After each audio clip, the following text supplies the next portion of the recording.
When did you realize that hard work does not always pay off? When they reward you for getting your work done well by giving you everyone else's work to do. Pretty much every job I've had. I feel this in my soul. Even better when your boss rewards you with bits of their work and positions it as a great learning opportunity. Yes, please let me do the bitch work parts of your job while getting paid $45,000 less per year. I guess that's why they get paid so much. They've implemented creative strategies for cost savings and efficiencies. Oh my god, my boss is rewarding me with his work currently. Look how generous I am letting you do this. This will be great experience for you. I called out my boss for doing this instead of holding my other co-workers accountable. While at my job I do make overtime, it's not worth the extra money to him working 14-hour days. He acknowledged it was a problem, but instead of holding my co-workers accountable, he always fell for their excuses and ended up taking on the extra work that wasn't technically his job. I've given up talking to him about it because it's not my job to teach him how to manage. That's why he makes the big bucks. Work smarter, not harder, that's what I've learned. Yep. Smarter, not harder is critical. What's the least I can do and still keep my job? Used to be a question for lazy people. Now it's a prioritization strategy for survival of the person who is stuck doing 2 to 3 people's jobs for one person's pay. Easily retail. Those performance-based raises are deliberately rigged to not give people the best raises. I only really understood how much when I became a manager and was overruled on how much to give my employees a raise when I gave them a 5/5. I was told, and I quote, "No one is a 5/5." She came in whenever we called. Stayed late whenever we needed. Was the epitome of the perfect employee and was well loved by everyone that shopped there. They changed her evaluation from a 5/5, which was I believe a 50-ish cent raise, still not enough, to a 3/5, which was a 10-cent raise. She quit a few weeks after I told her, and no one we've hired has been half as productive as she was. I find it super interesting that companies don't realize that it's better to pay someone 20% more that works as hard as 2 people than to hire 2 people. They are stupid. 99%. Companies doesn't understand that one happy employee do a better job than 2 unhappy. It's not just the measurable job performance, it's reflected in the customer experience. There's a retailer near me that treats their staff very well and actually staffs adequately. You can always find help and the staff are always helpful. Find someone that is. Because the staff stick around and actually want to be there. I never ever called off.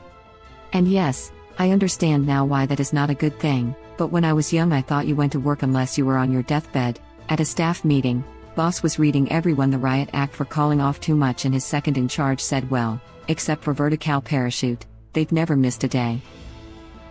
Boss said, really? I never noticed. Lesson learned. Edit. Thank you for all the upvotes and awards. And no, I don't work for that jerk anymore. I have a great job with amazing co-workers and supervisors. Had a co-worker who never missed time, always did odd and did what was expected. Semi-annual performance reviews came through and he got a 4 out of 5 on attendance. That is, no one was allowed to score 5/5. No one gets top score because some MBA thinks that will keep them motivated to work harder next time.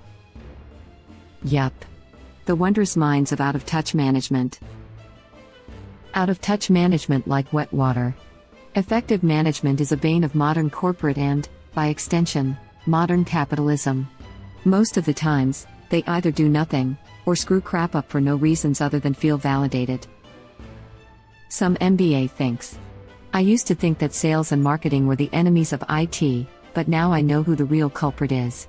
When you're timing bathroom breaks to the second, you're over-metrified. When you're timing bathroom breaks at all, you're already way past the point of being over-metrified. Sadly, nobody has created a metric to show that treating staff like adults makes staff act like adults. Oh God, this was me. I didn't take time off unless I absolutely had to. I barely even used my vacation. I was there early and did aught. I got 3/5 on attendance. As soon as that happened, I stopped going in early and doing aught. I used my vacation and sick days, and I was suddenly the worst employee my boss had. Lol. A position opened in another department and I applied. He did everything he could to keep me from getting it/stall it, but now I make more money and work from home for a boss who leaves me alone. Seriously, use your vacation and don't overextend yourself, they'll take advantage of anything they can. This is precisely why I refused to work unpaid overtime at my last job.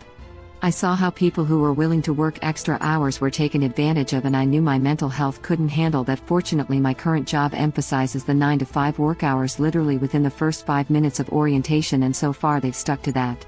It's an awesome place. We has a guy single-handedly saved the companies from tens of millions of dollars of loss by completing a 2-year project in 6 months.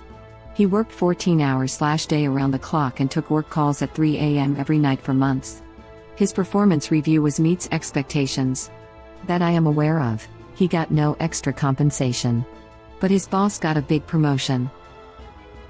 Hey, I once had a manager tell me that my review outcome was outstanding, the best possible, but that because he'd have to justify that to his managers, he was only giving me an official rating of exceeded expectations, the second highest.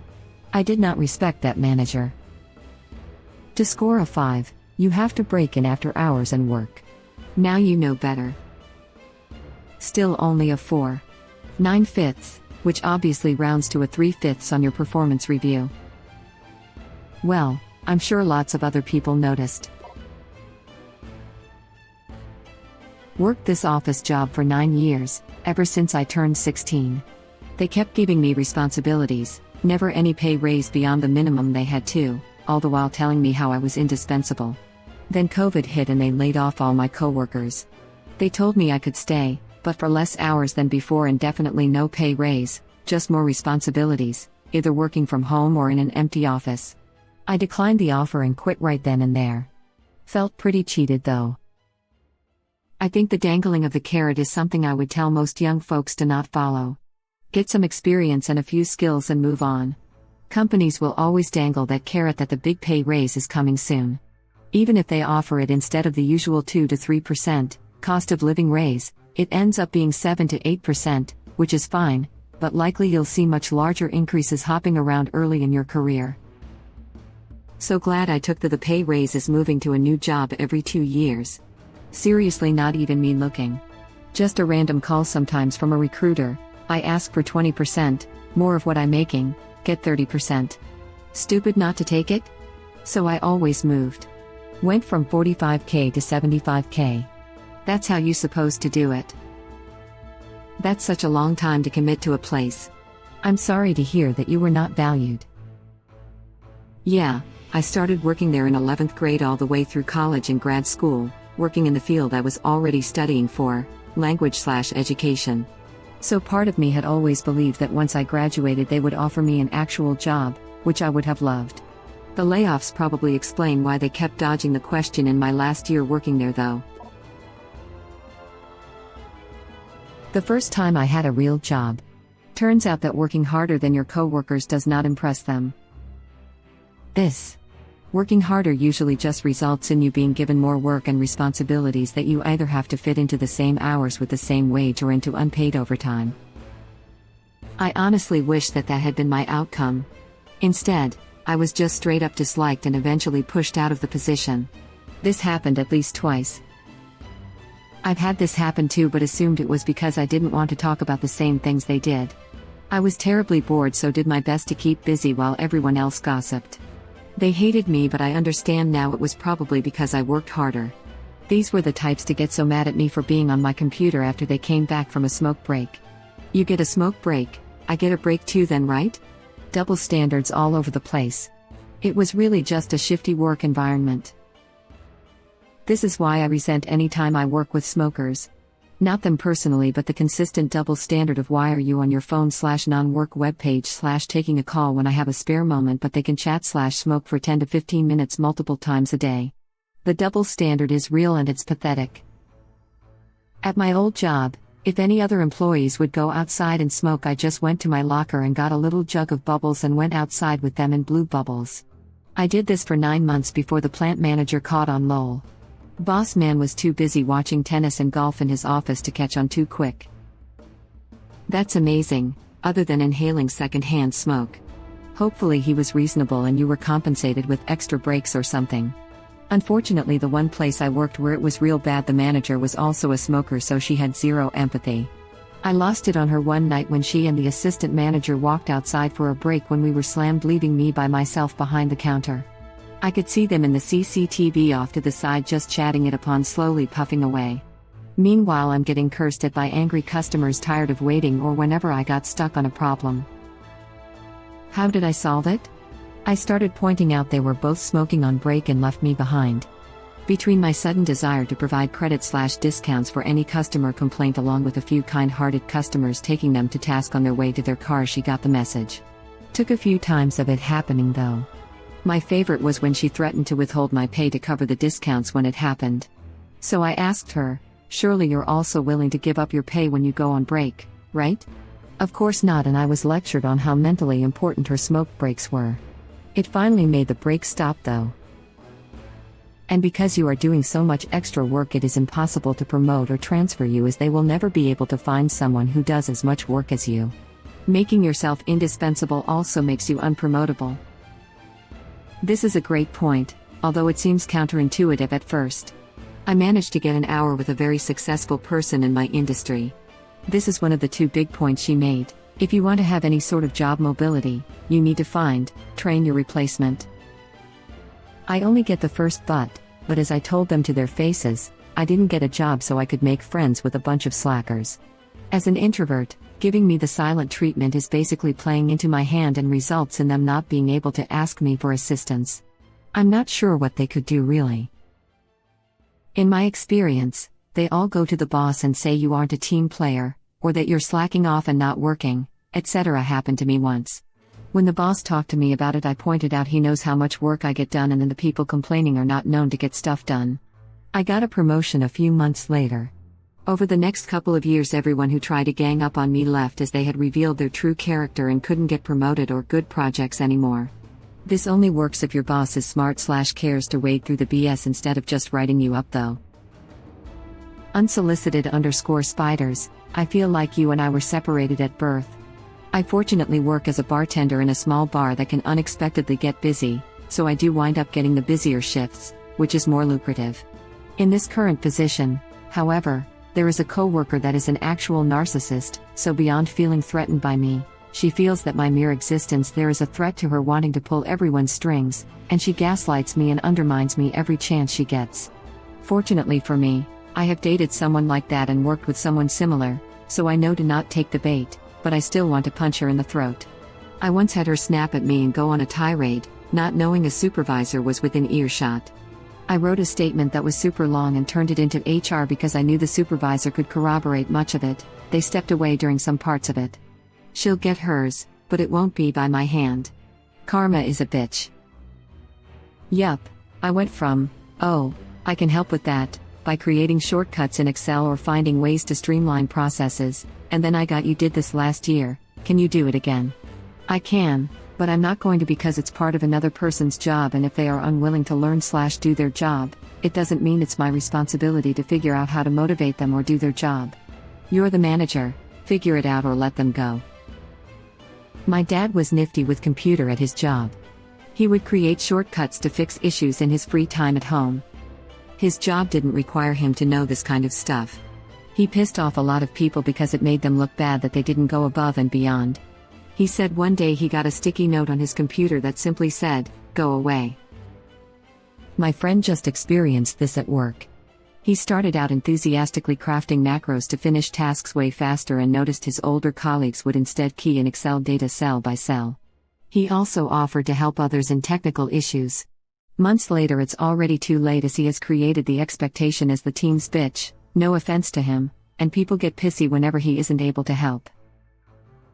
Final straw was when he got berated by his boss for something not even in his job scope. I told him to just care everything and watch anime at some corner at work, let them find a new bitch. I've experienced being rewarded with more work for doing fast and excellent work before. I'm not saying that one must key in Excel data cell by cell when that job can be done with shortcuts and macros. Do the best you can, but never let anyone know of it. Just say you're not done with said task yet. Temp work taught me how to pace myself really fast. Finishing a job early and efficiently just meant you'd get sent home and make less money. Poor person. You're supposed to keep all the macro stuff to yourself, let the buffoons do it the hard way while you take a fraction of the time and slack off the rest. I worked 4 years at a Walmart, almost constantly being praised as one of the best employees on my shift team. Now what kind of reward did I get for this? A raise? A promotion? Nope. I got a small pin I was allowed to wear that just said something like "Management appreciates me." Expecting a lifelong career in the supermarket field, starting at the bottom as a box boy, progressing to clerk, then sundries department head, only to have the company sold and not be rehired, a stab in my back. My dad worked for the same company for 33 years as a manager and retired with a full pension, money bag. He knew the company was going to be sold but didn't tell me. Another stab in the back. Kroger can eat crap. Why the F wouldn't your old man say anything? He had stock in the company and was sworn to secrecy. Company loyalty versus love for his only son. I was a really bit of a people pleaser when I was younger. Tried to do everything to make life for everyone easier. Turns out that they just took advantage on me. Givers need to know their limits, because takers don't have any. So true. I need this plastered on my wall, thanks. We always discover it 5 to 10 years too late. This is profoundly profound. I don't see this logic being offered up very often. Hear ye, hear ye. I would be the first one in, last one out. First to volunteer for a project, always stayed to clean up. When I realized people liked the rebel and took advantage of the goody two-shoes, I stopped volunteering my time. Wow, I sound bitter. I suffered from this as well. After much soul-searching, I realized that I didn't respect myself properly. How could anyone else? If someone pleases my every whim, then they are no more stable or understandable than my changing whims, and if they are too complex to understand, how can I respect them? At least a mountain, though it may be obstinate, is unmoving and predictable. At least I know where it stands. Thank you for watching. Please subscribe to be the first to know about Red Rabbit Reader's new videos. If you like our videos, please like them on YouTube and share them with your friends. We welcome your comments below. Press to start another of our videos.